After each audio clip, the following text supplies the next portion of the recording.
तर आतापर्यंत विरोधकांनी तर ईव्हीएमवरती शंका उपस्थित केलीच होती। मात्र आता भाजपचे कर्जत जामखेडमधील पराभूत उमेदवार राम शिंदे यांनी देखील फेरमतमोजणीची मागणी केली आहे। यासाठी राम शिंदेंनी जिल्हा निवडणूक अधिकाऱ्यांकडे 8,02,400 रुपये भरल्याची माहिती मिळते आणि त्यामुळे शरद पवारांच्या राष्ट्रवादीचे विजयी आमदार रोहित पवार यांच्या कर्जत जामखेड मतदारसंघामध्ये फेरमतमोजणी होण्याची शक्यता आहे। राज्यभरामध्ये महाविकास आघाडीकडून ईव्हीएम विरोधात मोहीम सुरू आहे, तर नगर जिल्ह्यामध्ये भाजपच्याच उमेदवारांना अशी मागणी केलेली आहे, त्यामुळे अनेकांच्या भुवया आता उंचावल्या आहेत।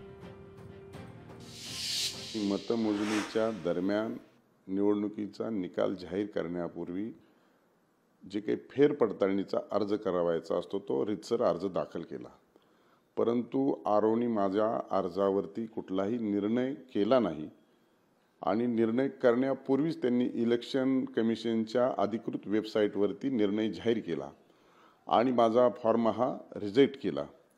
आणि निश्चितच आता निवडणूक आयोगाची जी काही इलेक्शन कमिशनची तरतूद आहे की 8 दिवसानंतर जिल्हाधिकाऱ्याकडे अर्ज करून आपल्याला त्याचं व्हेरिफिकेशन आणि चेकिंग करता येतं। त्या अन्वये मी 5% बूथचं करता येतं। 356 बूथपैकी 5% बूथ हे 17 होतात आणि 17 बूथच्या चेकिंगसाठी आपण आता जिल्हाधिकाऱ्याकडे अर्ज कालच केलेला आहे रितसर।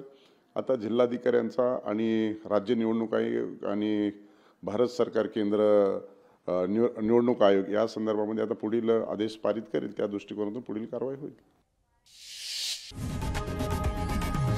लोकशाही मराठी ऐका, पहा, जागरूक रहा।